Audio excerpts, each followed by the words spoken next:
하나님 아버지 감사합니다. 또 우리 특별 새벽 기도의 첫 번째 주간 이제 금요 기도회로 함께 모였습니다. 하나님 창세기의 말씀 또 아브라함에 대한 말씀을 통해 아브라함의 하나님이 바로 나의 하나님이신 것을 믿습니다. 오늘도 주의 말씀을 살필 때 저희들에게 지혜와 계시의 영을 허락하여 주시고 무엇보다 우리를 성령으로 충만하게 하여 주셔서 기도의 입술을 열어 주시옵소서. 주 앞에 드려진 또 많은 감사와 간구의 제목들이 있습니다.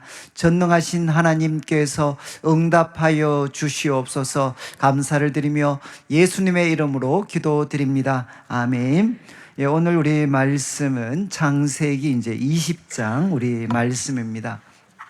20장 말씀인데 제일 앞 페이지를 한번 보시면 5페이지, 이제 5페이지를 보시면 이제 저희들이 아브라함과 관계되는 이제 창세기 말씀을 통해서 이제 우리 신년 특별 새벽 기도회까지 포함을 하면 이제 16번입니다. 16번. 이제 16번을 이렇게 좀 이제 제목을 우리가 좀 정해서 이렇게 같이 좀 살피고 있습니다. 살피고 있는데 이제 제 개인적으로 제가 대학을 다닐 때 이제 고등학교 때까지는 참 이렇게 부모님들의 또 테두리 속에 있다가 이제 서울에 올라가서 참 어떻게 살아야 될지 알 수 없고 또 그러다가 이제 우리 귀한 선배님들의 이제 도움을 통해서 제가 하나님 말씀이 이제 내 인생을 걸어야 되는 참 진리의 말씀이다라는 것을 이렇게 어렴풋하게 이제 제가 알게 됐습니다. 알게 되고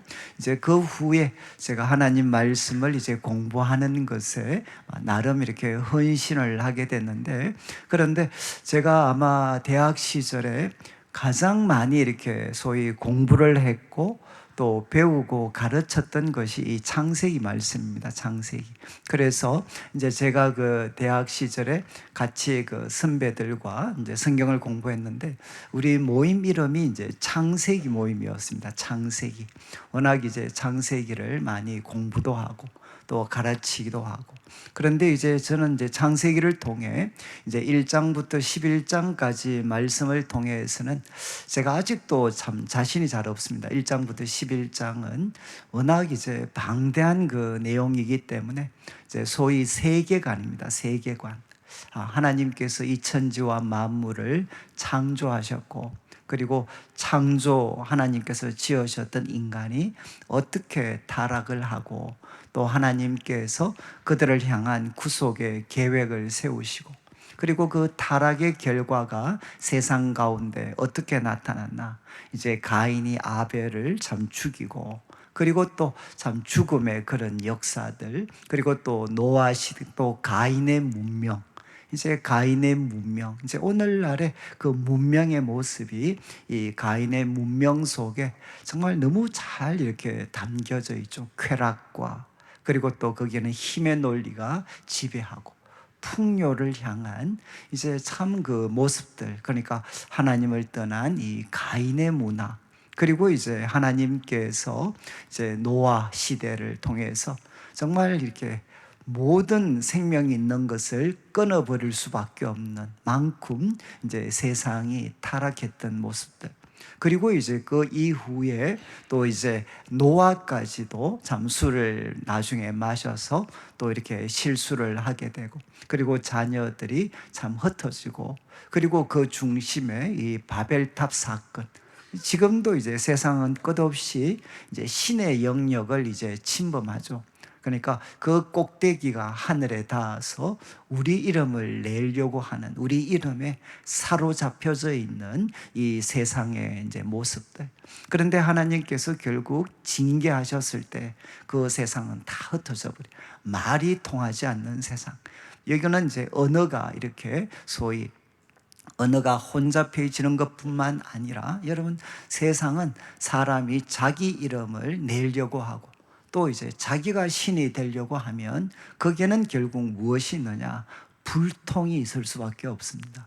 결국 사람들은 다 흩어지게 되는 것으로 이제 1장부터 11장이 마무리가 됩니다. 저는 그래서 이 1장부터 11장까지 말씀을 이제 공부를 하면서 우리 그리스도인들이 이 세상을 어떻게 이해를 해야 되는가, 이제 세계관이라고 하죠. 월드뷰, 이 세상을 어떤 관점에서 바라봐야 되나 하는 것을 제가 이제 배우면서 소위 참 이렇게 다른 소위 이데올로기에 참 제가 빠지지 않을 수 있었던 이제 그런 은혜가 있었고, 그 다음에 이제 12장, 저희가 살피고 있는 이 12장부터 이제 25장에 아브라함이 이제 죽게 됩니다. 그런데 이 아브라함의 인생을 통해서 이제 하나님은 이 흩어진 세상, 이 흩어진 세상에서 한 사람을 부르시는 것으로 이제 하나님은 그분의 구원 역사를 이제 시작하시게 되죠. 그래서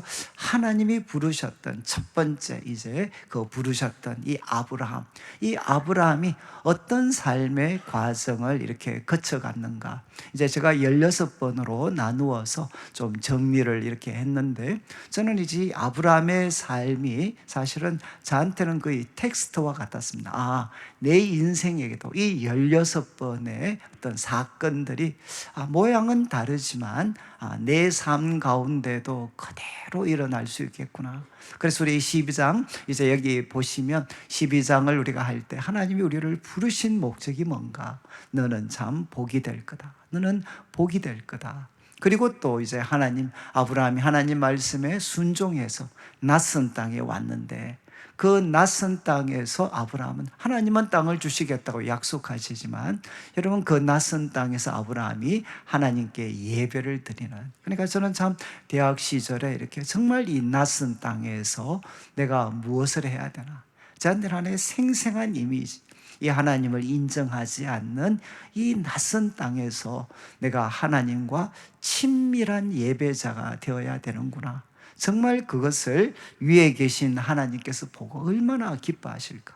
이 가나안 땅, 앞으로 하나님 백성이 살아갈 그 땅에, 그러나 지금은 하나님을 알지 못하는 세상 사람이 지배하고 있지만 그곳에 한 사람을 통해 하나님을 향한 예배가 시작되는, 그래서 저는 참 이것이 참 제 모습이 됐으면 좋겠다라는 그런 마음도 가졌고, 그런데 아브라함의 그런 실수들을 바라보면서 홍수를 만났을 때 결국 이제 애굽으로 떠나게 되고, 그리고 애굽으로 떠났을 때 두려움이 그를 사로잡게 되고, 그래서 아내를 누이라고 속이는. 근데 한번 하나님을 떠나게 되면 결국 사람은 꾀를 부릴 수밖에 없는, 속임수를 부릴 수밖에 없는, 여러분, 하나님을 떠나게 되면 우리는 속임수에 빠져서 속으면서 우리는 살아가게 되죠. 그러나 이제 우리가 이렇게 넘어질 때 하나님은 전화위복의 하나님이 되시는 것. 저는 참 이 모습을 보면서 우리가 넘어지지만 우리 하나님은 누구신가? 전화위복의 하나님이시구나. 정말 참 우리가 넘어져서는 안 되겠지만, 그러나 참 피하기가 어렵습니다. 그러나 넘어졌을 때 우리 하나님 전화위복의 참 하나님이시다.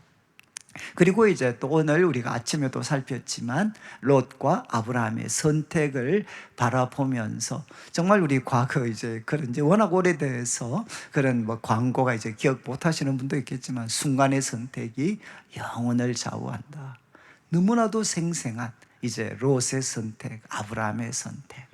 그래서 정말 풍요를 쫓고 눈에 보이는 여호와의 동산 같고 애굽 땅과 같은, 특별히 이 애굽 땅을 향한 미련을 그 마음에 품게 되었을 때, 나중에 세월이 지나서 결정적인 순간에 우리로 하여금 여러분 이제 소돔을 선택하게 만드는, 그래서 참 우리 마음에 있는 이 미련들을 잘 정리해야 되는구나. 그리고 선택이 이제 얼마나 중요한가. 그리고 이제 우리가 또 14장에 이제 와서는 여러분, 롯이 이렇게 참 잡혀갔다는 소식을 듣고 아브라함은 정말 가서 318명의 사람을 거느리고 이렇게 참 그들을 구해냅니다. 그런데 참 그때 이제 놀라운 승리를 하고 소돔 왕이 맞이하면서 야, 사람만 돌려보내고 다 너가 가져라 라고 이야기할 때, 이제 소돔 왕 앞에서 아브라함이 거절을 하죠. 거절을 하고, 그때 멜기세덱이 등장해서 바로 지극히 높으신 하나님, 바로 이 아브라함에게 하나님께서 하나님이 바로 너희 대적을 붙이신 하나님, 그 하나님께 영광을 돌려라. 그래서 저는 참 이 말씀을 보면서 승리의 순간, 여러분 우리들의 인생에도 몇 번 이런 기회가 있습니다. 참 이렇게 승리의 순간이 찾아올 때 우리가 무엇을 해야 되나? 바로 하나님이 영광을 받으시게 해야 된다. 바로 하나님이 영광을 받으시게 해야 되는 거죠. 그리고 이제 아브라함이 이 놀라운 승리를 했지만 15장에 보면 침체에 빠지게 되는, 그래서 저는 이 영웅적인 어떤 우리가 선택, 그죠? 이 아브라함이 정말 영웅적이잖아요. 그 소돔 왕의 정당한 요구도 하나님의 이름을 위해서 이렇게 다 거절을 했을 때, 그런데 이것도 후유증이 남는다. 후유증.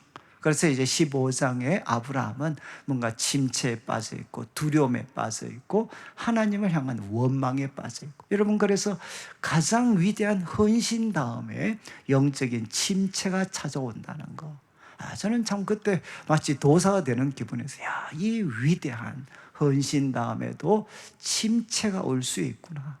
그런데 그때 이제 하나님께서 그 아브라함 데리고 나가서 하늘의 별을 보여주시면서 내 후손이 이와 같을 거다라고 이제 말씀을 하셨고, 아브라함 믿게 되고, 하나님 어떻게 내가 믿을 수 있습니까? 라고 할 때 언약을 체결하면서 아브라함 인생의 가장 중요한 하나의 이미지입니다. 하나님은 누구신가?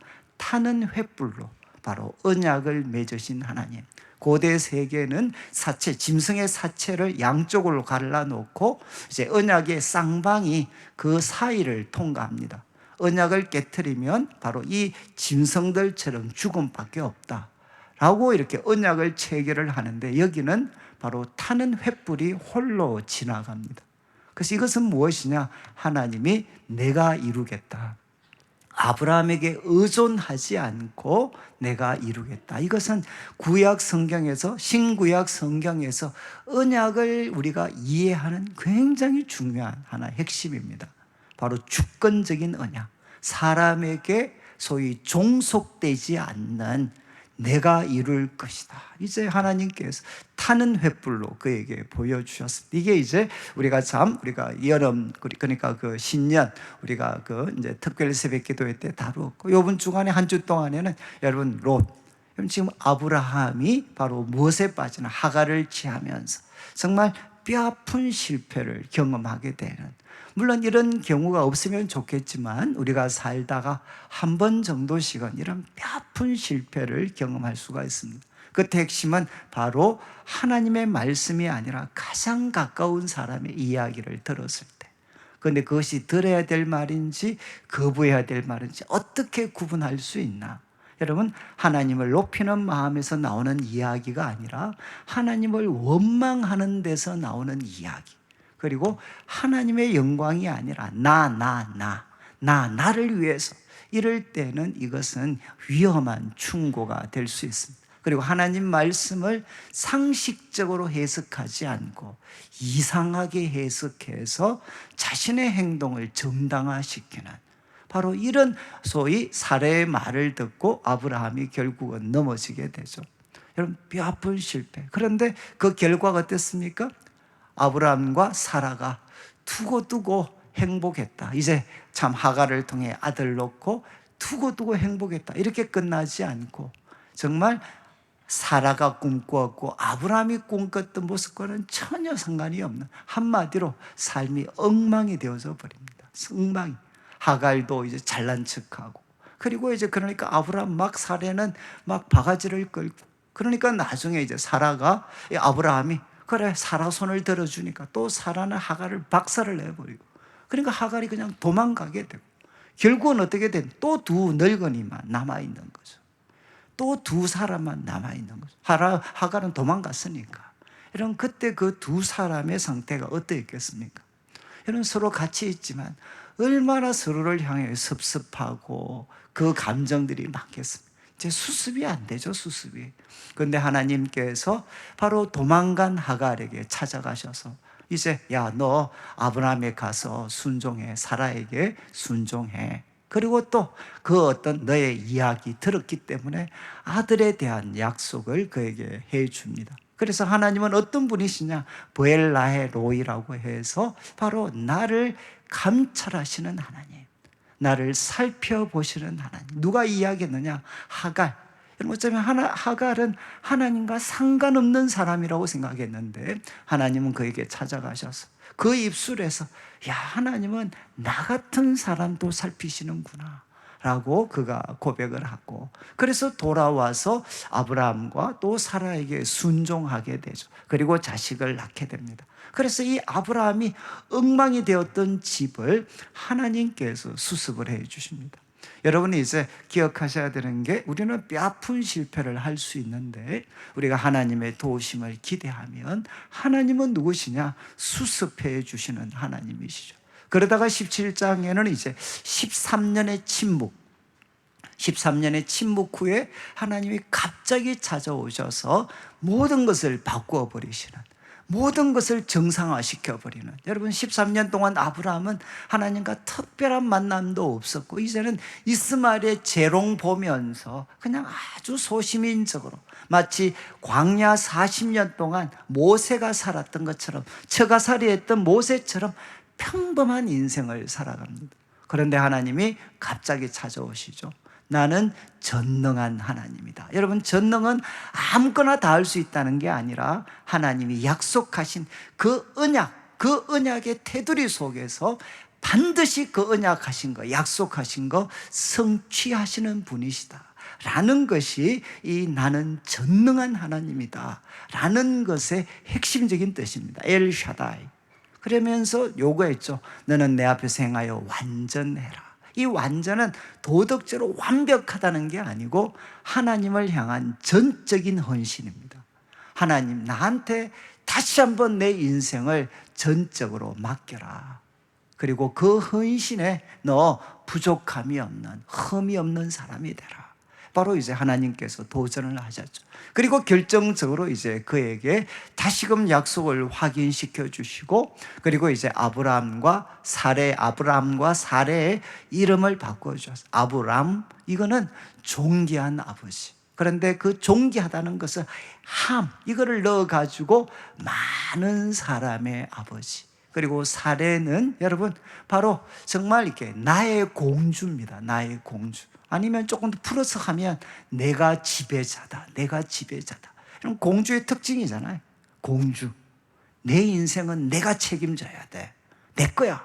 그런데 하나님은 그 사례를 사라로 만들어 주셨어요. 이것은 무엇이냐? 일반 명사입니다. 여러분, 많은 바로 백성들의 어머니가 되게 해 주신 것.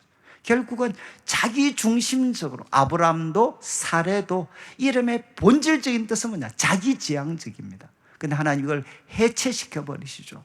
하나님 중심으로, 그리고 이웃들을 섬기는 사람으로. 그래서 많은 백성의 아버지와 어머니로 이들을 세워주시고, 그리고 이제 할례를 명하시게 되고 약속을 하시게 되죠. 그래서 아브라함을 회복시켜 주십니다.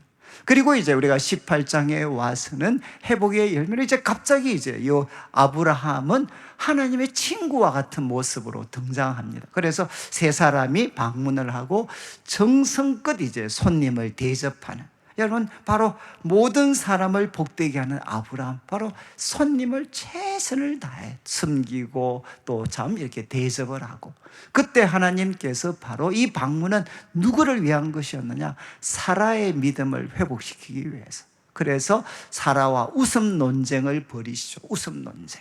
그러면서 사례로 하여금 그의 불신앙을 노출시키고 사라를 다시금 믿음의 여인으로 우리 하나님께서 세워주십니다. 그리고 오늘 살폈던 말씀은 이제 소돔에 가시면서 말씀하시죠. 야, 내가 하려고 하는 일을 어떻게 아브라함한테 숨길 수 있느냐? 아브라함은 누굽니까? 하나님의 친구입니다. 하나님과 그 마음과 마음을 터놓을 수 있는, 누구한테도 하지 못하는 이야기를 하나님은 아브라함한테 알려주시는 거죠. 그래서 소돔을 향해 가고 계시는 것 이야기하고, 그리고 그 하나님의 말씀, 하나님의 비밀을 그가 공유했을 때 하나님 앞에 기도하게 되는, 그 소돔을 위해 기도하는데 기도의 핵심은 악인이 당신의 역사를 지배하는 게 아니라 비록 소수로 하더라도 의인이 바로 하나님 역사를 이끌어 가야 되는 거 아닙니까? 그래서 지금 의인 50명이라도 있으면 바로 그 의인 같이 멸하면 안 됩니다. 의로우신 하나님이. 그런데 하나님이 그것을 받아들이시고, 그래서 소위 협상을 하게 되죠. 50, 45, 40, 30, 20, 10 이렇게 정말 아브라함은 하나님을 향해 간절하게 이렇게 기도를 드리게 되죠. 그래서 참 이거는 우리한테 두고 도전이 되는, 여러분, 바로 이스라엘도 결국 소돔도 망한 것이 의인 10명이 없었고, 그리고 결국 심판하시려고 하는 하나님을 막아설 수 있는 그 기도의 사람이 없었기 때문에 이제 그 소돔은 망하게 됩니다. 그리고 오늘 우리가 아침에 살폈던 이제 19장의 말씀이죠. 19장의 말씀. 19장의 말씀은 초점이 이제 소돔, 그리고 거기에 사는 롯. 그런데 이 롯은 결국 여러분 이렇게 그 13장에서 그 소돔을 선택했던 롯은 자신의 믿음은 지킬 수 있었습니다. 결국 그렇지만 어떻게 됐습니까? 그 가족들의 믿음은 지킬 수가 없었습니다. 그래서 나중에 멸망에 대한 이야기를 들었을 때 지금 결국은 사위들도, 앞으로 사위가 될 사람도 농담으로 여기고, 하나님께서 지체하는 어떤 롯을 향해 끊임없는 자비를 베풀어 주셨지만 결국 이제 아내는 뒤돌아보다가 죽게 되고, 그리고 소돔이 불타면서 모든 그가 평생 모았던 재산은 바로 그냥 잿더미로 바뀌게 되고, 그리고 나중에 어떻게 됩니까? 아내도 잃고, 그리고 이제는 피해서 결국 딸과 같이 있었지만 그 딸이 참 자기한테 술을 먹여서 결국 부끄러운 그 어떤 소위 악한 후손들의 부끄러운 조상으로 이제 롯은 그 삶을 마무리를 하게 됩니다. 제가 이런 그림을 통해서 내가 바로 하나님이 아니라 소돔을 선택할 때, 여러분, 내 믿음은 지킬 수 있지만 여러분, 우리 다음 세대는 참 어두워질 수가 있습니다. 자, 이제 이런 것들을 여러분들이 쭉 한번 숙지를 하시면서 한번 잘 메모를 하시면 좋겠는데, 오늘 말씀은 참 이 말씀 자체, 이것도 참 20장도 충격인데, 이제 강의안을 한번 보시죠. 강의안 우리 16페이지를 보시면 이제 서론을 보시면 이제 이렇게 되어 있습니다. 소돔이 심판을 받은 후에 아브라함은 헤브론을 떠나서 그보다 더 남쪽으로 내려갑니다. 네게브라는 곳에 있는 그랄 지역으로 이제 아브라함은 옮기게 됩니다. 그런데 이제 아브라함 나이가 이제 100세가 됐죠. 100세. 거의 이제 99세, 그리고 이제 100세가 가까이 되었는데, 노년에 낯선 땅으로 이주하는 것은 사실 위험한 일입니다. 여러분, 지금도 우리가 참 나이가 좀 들어서 낯선 곳으로 이주한다는 것은 참 이게 쉽지 않습니다. 그런데 이제 아브라함도 이제 이런 그 하나의 선택을 해야 되는 상황이 되었습니다. 그래서 낯설고 그리고 적대적인 땅에서 하나님께서 아브라함을 어떻게 지켜주셨는가 하는 것을 오늘 우리가 20장을 통해 살펴보게 됩니다. 20장 1절, 2절은 아주 간략한 이야기가 등장을 하는데, 먼저 이제 결국 내용은 잘 알고 있습니다. 20장 1절에 이제 그랄로 거류를 했고, 2절을 보시면 짧게 한 절로 묘사합니다. 그의 아내 사라를 자기 누이라 하였으므로. 그리고 그랄 왕 아비멜렉이 사람을 보내서 사라를 데려갔다. 짧은 한 구절로 이제 상황이 묘사가 되어 있습니다. 지금 아브라함 또 한 번 아내 사라를 누이라고 속이고, 그리고 이것도 잘 이해가 안 되죠. 지금 99, 89인데, 그런데 지금 99, 89인데 지금 이제 또 아내를 누이라고 이것도 헷갈리는데, 또 89세 된 할머니를 그랄 왕 아비멜렉은 또 데리고 가요. 이것도 이해가 안 되는, 이 세상은 정말 이제 요지경이죠, 요지. 그래서 이제 어떤 신학자들은 사라를 이야기할 때 불멸의 미모를 가진 여인이다, 이렇게 평가를 해요. 왜냐하면 90이 됐는데도 그냥 또 데리고 가는. 그런데 이제 이거는 보통 이제 신학자들은 그 아브라함, 사라의 외모보다는 여러분 이제 바로 이 아브라함은 힘을 가진 거대한 족장이잖아요. 그러니까 바로 그와 좋은 동맹 관계를 맺는 사인이 뭔가 하면 결국 결혼입니다, 결혼. 그러니까 지금 이제 아브라함은 자기 누이라고 속였으니까 아비멜렉은 외모보다는 바로 힘 있는 사람이 이사를 왔으니까 그 사람과 동맹 관계를 구축하기 위해서 아마 이런 어떤 행동을 했지 않겠는가. 저는 이것이 조금 더 이렇게 제가 볼 때는 그 사실이 가까운 것 같아요. 아무리 사라지만 89인데. 그런데 이제 그래서 사라를 이렇게 데려가게 됩니다. 자, 이제 강약을 한번 보시면 여러분 이제 이거는 반복되는 잘못입니다. 12장 10절부터 13절에 여러분 아브라함이 애굽에 갔을 때 바로 자기 아내를 사레를 자기 누이라고 이렇게 속였잖아요. 여러분 지금 아브라함의 이 75세 때 범했던 잘못을 이제 아브라함은 99세에 이제 반복을 하게 됩니다. 그런데 12장에서 아브라함이 애굽으로 가서 이런 행동을 할 때는 우리가 이해를 좀 해줄 수 있습니다. 왜냐하면 이제 아직 아브라함이 우리로 말하면 좀 초신자에 가까웠잖아요. 그러니까 이 믿음이 그렇게 이제 하나님의 부르심에 순종해서 정말 그 가나안 땅에 왔으니까 아직 막 좀 초신자에 가까우니까 막 이런 잘못도 혹시 할 수도 있겠다. 라고 우리가 좀 흉년도 들었고 이러니까 좀 약간은 좀 이해를 해줄 수 있을지 모르겠는데 지금 이제 아브라함의 이 행동은 너무 충격적이죠. 지금 강의 안에 보시면 제가 말씀드린 것처럼 17장에 하나님은 아브라함과 사라에게 뭐 약속했나?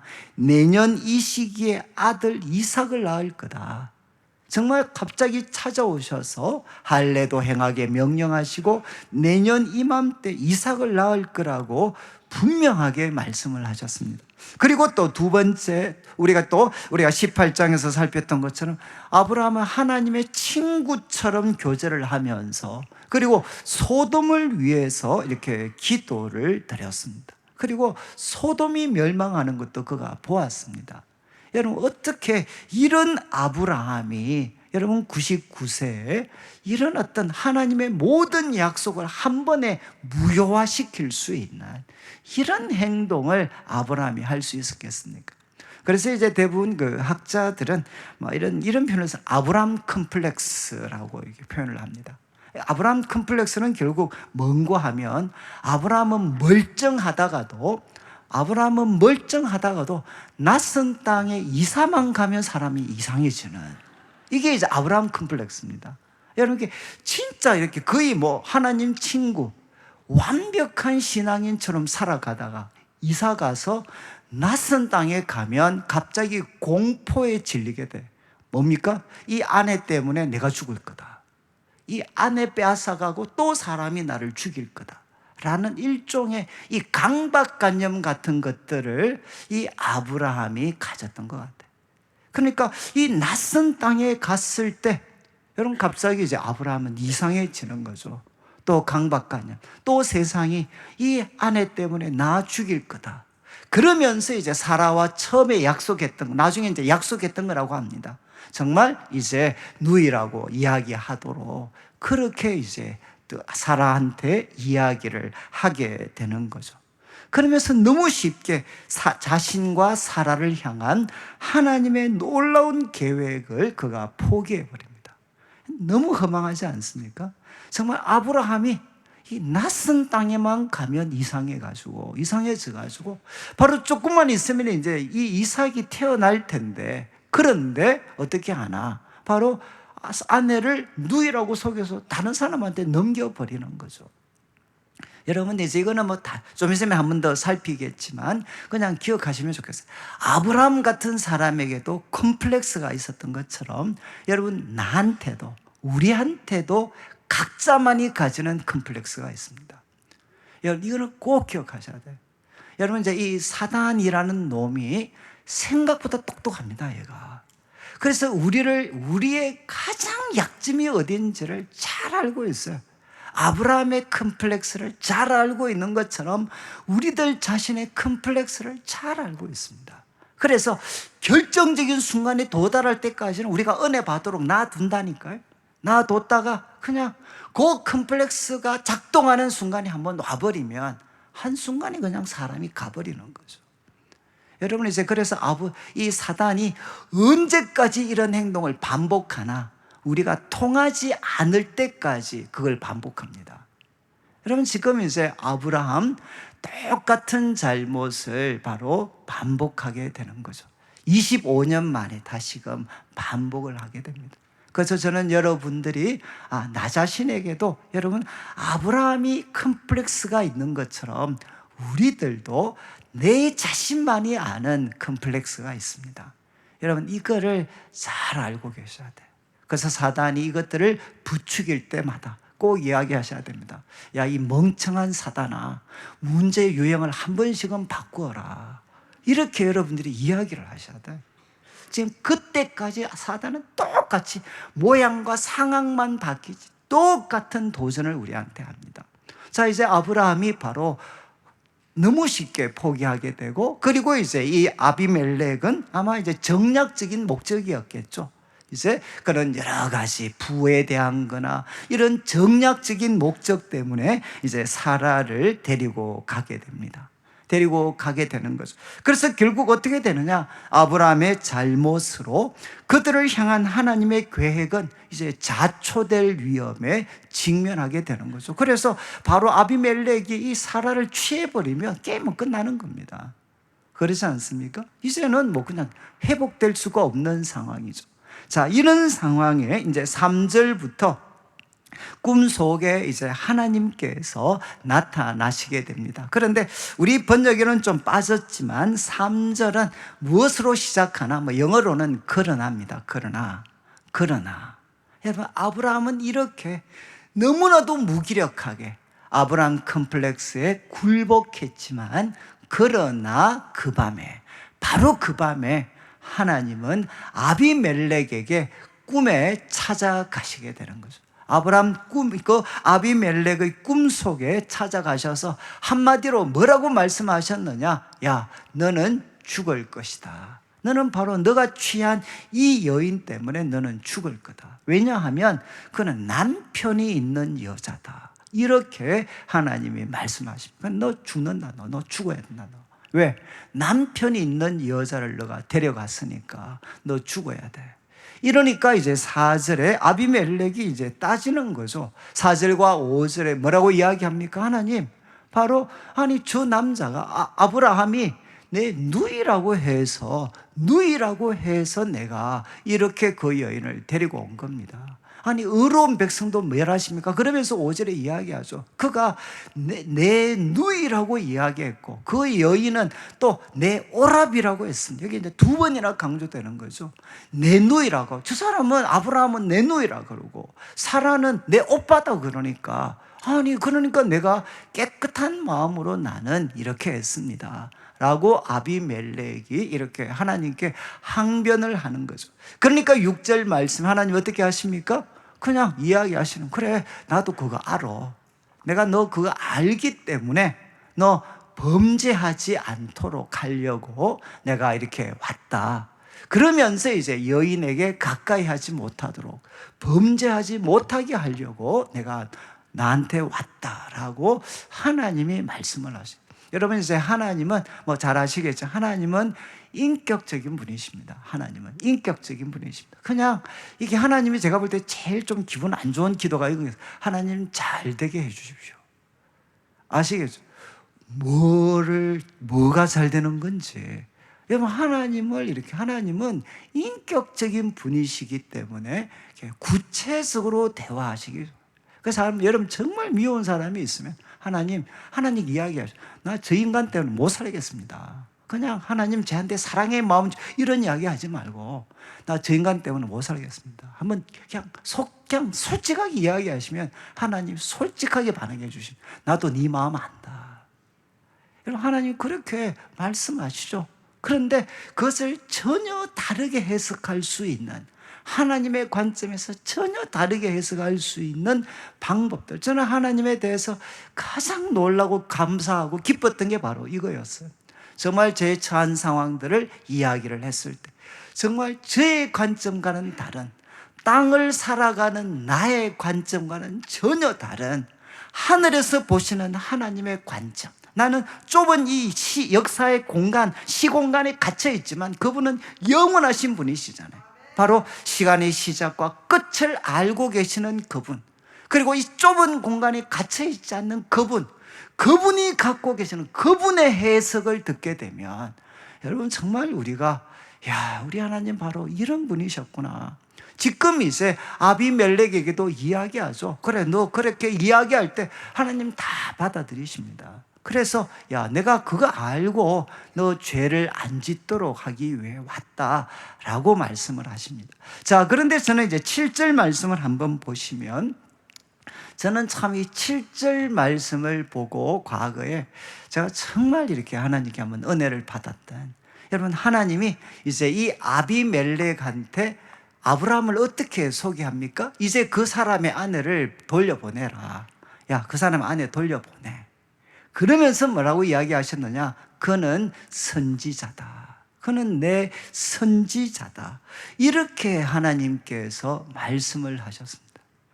여러분 만약에 진짜 하나님이 그 아비멜렉한테 뭐라고 이야기하게 되겠습니까? 그 사람 안에 돌려보내. 그는 네가 이해해라. 내가 참 불러놨지만 내가 볼 때마다 사실은 불안하다. 그냥 속 넓은 너가 그냥 좀 양해해줘라. 이렇게 이야기해야 되지 않습니까? 아니면 아비멜렉아, 나도 저럴 줄 몰랐다. 제가 저럴 줄 몰랐어. 그런데 그냥 네가 한 번만 눈 감아줘라. 이렇게 좀 반응해야 정상이지 않나요? 그런데 하나님 뭐라고 말씀하셨느냐? 그는 선지자다, 선지자. 그러면 아비멜렉이 그 말 들을 때 픽할 겁니다. 무슨 선지자가 저래서 아내를 누이라고 속이는, 그게 무슨 선지자야. 여러분 그런 반응이 있지 않겠습니까? 그런데도 하나님은 아비멜렉을 보고 그는 네가 볼 때 이 바보 같은 이 비겁한 행동했는 그가 내 선지자야, 내 선지자. 그러면서 하나님 뭐라고 말씀하셨느냐? 그가 너를 위하여 기도할 텐데 너가 살 거다. 그리고 돌려보내지 않으면 다 죽을 거다. 여러분 이게 무슨 말씀이죠? 아비멜렉한테 자기를 향해 거짓말했던 아브라함, 그 아브라함의 기도를 받으라는 기도. 그가 너 위해서 기도해 주면 바로 너가 살게 될 거다. 이렇게 하나님이 말씀을 해 주셨어요. 제가 왜 이 말씀이 저한테 참 그렇게 충격을 줬는가 하면, 제가 대학 시절에 이제 공부에 대해서 그냥 제가 이제 물리학과였는데 공부에 대해서 거의 포기를 했습니다. 데모하고 아니면 그다음부터는 이제 성경을 본다고 그냥 거기에 빠져 살았으니까 공부는 그냥 완전히 그냥 바닥을 치는. 그래서 학교만 가면 너무 부끄러웠어요. 매일 성경을 본다는 놈이 수업 시간에는 노상 자고 레포트는 뺏겨서 내고 시험 치면 그냥 벌벌 기고, 그러니까 친구들이 나보고 도대체 뭐라고 이야기할까. 그러니까 저는 저는 학교 가는 게 친구들하고 같이 있는 게 너무 고통스러웠어요. 근데 이제 아침에 말씀을 묵상하는데 이 말씀을 제가 쭉 묵상을 하면서 깜짝 놀랐어요. 그래서 하나님께 제가 질문을 했죠. 하나님, 저를 비웃고 있는 친구들한테 가서 저에 대해서 어떻게 소개해 주시겠습니까? 그 친구들, 내 생활, 내 학점, 내 학교에서 살아가는 모습 보고 저를 향해 정말 비웃고 있을 저 친구들한테 가서 하나님 저에 대해서 뭐라고 생각하시겠습니까? 그러니까 제 마음에 확신이 왔어요. 그 친구들 저를 향해 어쩌면 비웃을 수 있고 어떻게 저런 놈이 말이지. 바로 그런 친구들한테 가서 하나님은 아마 관영이는 내 선지자야. 저는 정말 주님이 저를 향해 그렇게 말씀하실 것 같아요. 정말 확신이 왔어요. 확신. 그때 저는 정말 세상 사람들이 나를 손가락질해도 하나님은 변함없이 그는 내 아들이고 내 선지자다, 내 딸이다. 하나님은 나를 귀하게 여기시는구나. 아무리 세상 사람들이 이 아브라함처럼, 여러분 아비멜렉이 볼 때 이 아브라함은 정말 쫄장부잖아요, 쫄장부. 그런데도 하나님은 그를 선지자로 높여주셨습니다. 저는 하나님께 가면 제일 좋은 것은 무엇이냐? 하나님은 내가 얼마나 귀한 분인지를, 내가 얼마나 귀한 존재인지, 여러분 하나님께 가면 그것을 발견할 수가 있습니다. 세상 사람들이 뭐라고 이야기하고 지금 내 삶이 어떤 자리에 처했다 할지라도 여러분 하나님께 가면, 야, 그는 내 선지자야, 그는 내 사랑하는 아들이야, 그리고 그는 내 사랑하는 딸이야, 정말 돌아온 탕자에게 주었던 그 하나님의 사랑의 음성을 변함없이 우리들을 향해 들려주고 계시는 거죠. 여러분, 이렇게 이제 하나님께서 아비멜렉에게 말씀을 하셨습니다. 그런데 이제 우리 8절부터 보시면 이제 실행에 옮기죠. 8절, 아브라함이 그날 아침에 이제 일찍이 일어나게 됩니다. 그리고 모든 종을 불러서 지금 꿈에서 들었던 말씀들을 다 이야기를 하니까 그 종들이 다 두려워합니다. 그리고 이제 9절 말씀을 보시면 이제 아비멜렉이 아브라함을 부르게 되는 거죠. 왜 거짓말했냐? 왜 거짓말했냐? 그리고 정말 나와 내 나라가 큰 죄에 빠지게 될 뻔했다. 너 왜 우리한테 정말 우리가 큰 죄에 빠져서 벌 받을 수밖에 없는 그런 행동하도록 이런 상황을 만들었느냐라고 이야기를 합니다. 그리고 10절에도 같은 말이죠. 도대체 네가 무슨 뜻으로, 우리 표현을 하면 무슨 속셈을 가지고 이런 행동했냐, 이렇게 아비멜렉이 이제 아브라함을 이제 추궁을 합니다. 막 면박을 주는 거죠, 면박. 그때 11절 이제 아브라함의 반응입니다. 이 말을 잘 한번 들어보시죠. 여러분이 한번 이제 아브라함이 돼가지고 하나님을 인정하지 않는 낯선 땅에 또 새로 이사를 왔습니다. 그리고 그 세상은 어떤 세상이냐? 하나님 두려워하지 않으니까 여러분, 조금만 좋은 거 있으면 힘 있는 사람이 빼앗아가 버리는 세상입니다. 그리고 그것은 폭력적인 세상입니다. 지금 그 세상 속에서 자기 아내를 여러분 참 누이라고 이야기했던 이 아브라함의 마음을 잘 한번 보시면 아브라함이 이렇게 이야기합니다. 이곳에서는 하나님을 두려워함이 없으니, 당신은 참 좋은 말하고 있는데, 그런데 이곳에서는 하나님을 두려워함이 없으니 내 아내로 말미암아 사람들이 나를 죽일까 생각하였음입니다. 그래서 내가 이런 부끄러운 거짓말을 했다는 거죠. 그런데 거짓말이 아닌 것은 12절에 이렇게 이야기합니다. 그렇지만 그는 정말로 나의 이복 누이였다. 나의 배달은 누이였고 누이였는데 내 아내가 된 사람이다 라고 이야기합니다. 그리고 13절 이렇게 이야기하죠. 하나님이 나를 내 아버지 집을 떠나 두루 다니게 할 때, 여러분 본토 친척 아비 집을 떠나서 이제는 하나님의 말씀대로만 순종해서 따라가야 되는 바로 그 어떤 참 믿음의 삶을 시작했을 때, 그때 아브라함이 아내한테 이야기했다는 거죠. 이후로부터 우리가 가는 곳, 그곳은 너무 위험한 곳이고, 그리고 그대는 아름다운 여인이기 때문에 나를 바로 그대의 오랍이라고 해라. 그게 나한테 베풀어주는 은혜다라고 이야기를 했고, 또 사례는 그것을 받아들였다는 것입니다. 그래서 바로 이런 행동을 했다라고 아브라함이 이제 이야기를 하는 거죠. 여러분, 이제 21절부터 13절 아브라함의 이야기를 들으니까 어떻습니까? 참 아브라함이 이렇게 믿음만 없고 두려움만, 참 두려움, 너무 쉽게 두려움에 굴복하는 쫄장부에다가 이제는 또 장황한 변명까지 늘어놓는구나, 이렇게 생각하실 수도 있고요. 그렇지만 저는 한번 제가 이 아브라함의 이야기를 제가 이제 소위 제가 이제 유학을 갔을 때 이제 제가 그 유학을 가서 학교가 정해지기 전에 한 6개월 정도 이렇게 시간이 있었습니다. 그리고 이제 그때는 우리 가족들은 이제 그 우리 또 미국에 이제 또 가족들이 있어가지고 이제 가고, 제가 석 달 정도를 혼자 있었습니다. 그 캐나다에서 혼자 그 겨울에 이제 혼자 쭉 있었어요. 근데 그때 제가 이제 영어를 공부하면서 아침에 일어나면 창세기를 그때 한 장씩, 이 아브라함부터 시작해서 제가 이제 50장까지, 그때 처음 제가 한번 공부를 했습니다. 아브라함부터, 그리고 이제 마지막 그 어떤 그 요셉의 죽음까지 50장까지. 그래서 제가 그 노트는 아직도 제가 가지고 있어요.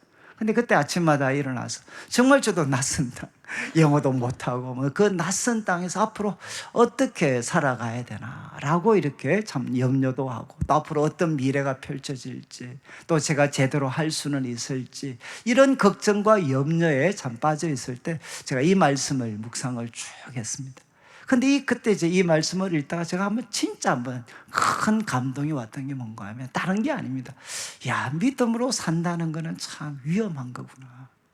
그리고 믿음으로 산다는 거는 여러분, 이 아브라함이 느꼈던 것처럼 이렇게 참 한편으로는 믿음으로 순종하니까 보는 사람이 우리가 지금 볼 때는 대단하고 영웅적인 것 같지만, 그 믿음의 믿음을 선택하는 순간순간마다 아브라함한테 얼마나 정말 큰 두려움이 있었을까, 큰 부담이 있었을까. 특별히 이제 바로 이곳은 하나님을 두려워함이 없습니다. 여러분, 우리는 어떤 세상을 살아갑니까? 하나님을 믿고 하나님 뜻대로 살아가는 우리를 환영해 주는 것이 아니라, 하나님도 인정하지 않고 하나님을 믿는 우리들을 향해서 여전히 많은 경우는 적대적일 수 있는 세상을 살아갑니다. 여러분, 아마 여러분들도 믿음의 선택을 했을 때, 여러분, 가까운 믿음을 갖지 않는 가까운 사람들한테 여러분의 그 행동을 설명할 수 있겠습니까? 여러분, 설명할 수 없는 경우가 많지 않아요? 저도 신학교 갔을 때 우리 친척들 앞에서 신학교 갔다는 이야기를 못 했거든요. 이야기를. 그리고 지금도 제가 난지도 갔을 때도 우리 친척들한테 어떻게 이야기를 하겠습니까?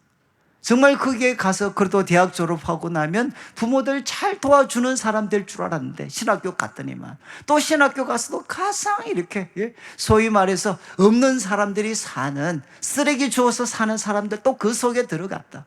여러분, 어떻게 제가 그 이야기를 우리 가족들한테 할 수 있겠습니까? 여러분, 지금 우리가 여러분들 만약에 작정해서 헌금 한번 해보십시오. 여러분, 가까운 사람들한테 이야기할 수 있습니까? 사람들이 다 미쳤다 그러지. 지금도 그렇게 생각하죠. 가끔 우리 교회 어르신들이 목사님 하면서 이제 한 번씩 저한테 투정하는 거네.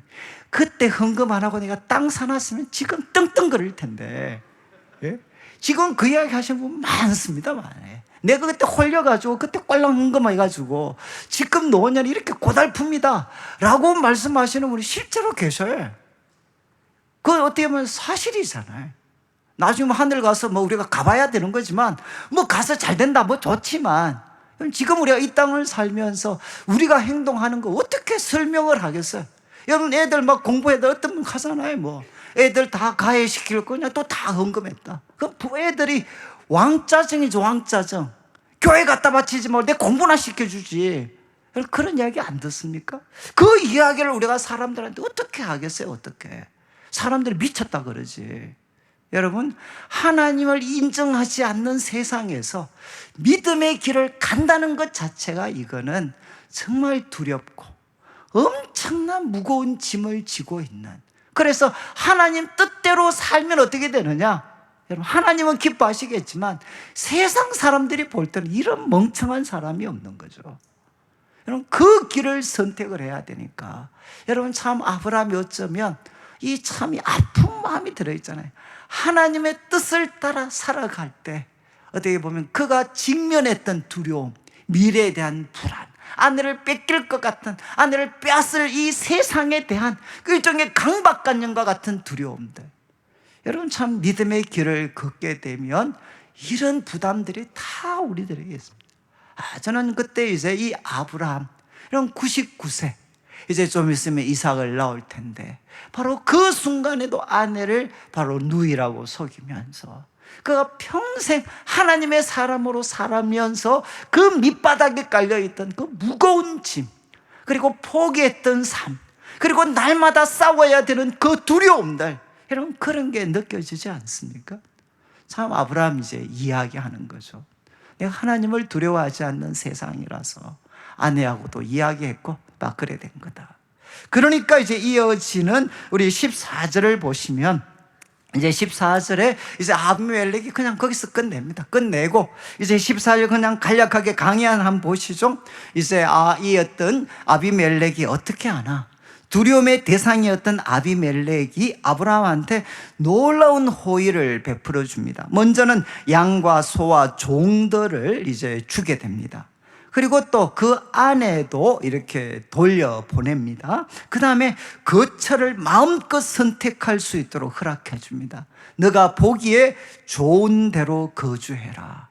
여러분 지금 두려움의 대상이었던 이 아비멜렉이, 아브라함은 아무것도 하지 않았습니다. 그러나 하나님께서 역사하셔서 그 두려움의 대상이었던 아비멜렉이 오히려 놀라운 호의를 그에게 베풀어 주는 거죠.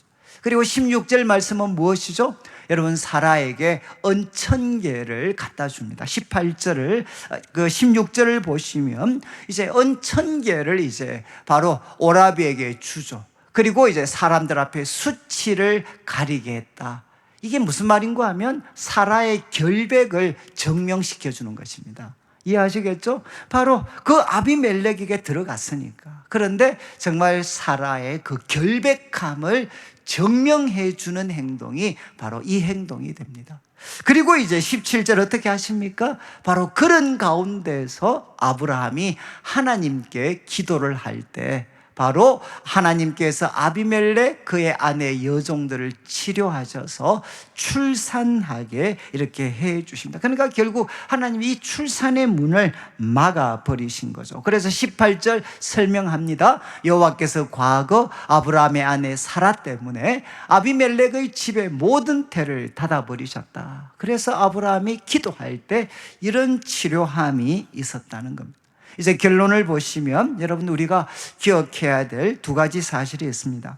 믿음의 조상 아브라함에게 약점이 있듯이 여러분 누구에게나 약점이 있습니다. 약점. 그래서 이 약점을 여러분들이 잘 인정하고 하나님께 맡기는 우리가 시간을 가지셔야 돼요. 그리고 두 번째, 하나님을 두려워하지 않는 세상을 하나님 뜻에 순종하며 사는 것은 위험하고 정말 부담스러운 일입니다. 정말 위험한 일입니다. 그리고 힘든 일입니다. 그런데 이제 두 번째, 그렇지만 하나님은, 여러분 제가 이 표현을 정말 좋아하는데, 우리의 약점보다 하나님을 두려워하지 않는 세상보다 하나님은 더 크고 위대하신 분이십니다. 저는 참 이게 제가 가장 좋아하는 표현입니다. 하나님은 나의 약함보다, 그리고 세상의 거대함보다, 악한 세상의 거대함보다 하나님은 더 크신 분이시다. 여러분 우리가 결국 아브라함의 경우를 보면 여러분 왜 이렇게 그릇된 선택을 했습니까? 어느 순간 하나님은 너무 작은 분처럼 보이고 이 세상이 거대한 것 같잖아요. 그러니까 그는 바로 이런 어떤 소위 거짓말을 할 수밖에 없었죠. 그러나 하나님이 우리에게 찾아오셔서 말씀하시게 될 때 일어나는 일이 무엇입니까? 바로 그 거대하게 보였던 세상은 정말 작아 보이고 크신 그 작게 보였던 하나님이 사실은 더 크고 위대하신 분이시다 라는 것을 아브라함이 깨닫게 됩니다. 그래서 제가 과거에 이제 내수동교회 있을 때 우리 정말 그 박희정 목사 항상 그렇게 이야기하셨어요. 성령 충만이 뭐냐? 성령 충만하지 않으면 세상은 이렇게 크고 나는 이렇게 작게 보이고 하나님도 이렇게 작게 보이고, 그러나 성령 충만 받으면 어떻게 되나? 하나님은 이렇게 크게 보이시고 세상은 요만하게 보이는 것. 이게 바로 성령 충만이다. 우리한테 항상 그렇게 교훈하셨어요. 바로 지금 아브라함에게 일어난 일이죠. 여러분, 하나님은 우리의 약함보다 세상의 거대함보다 더 크신 분이십니다. 그래서 하나님은 우리를 그의 선지자로 귀하게 여겨주시고 세상 사람들 가운데 우리를 높여주십니다.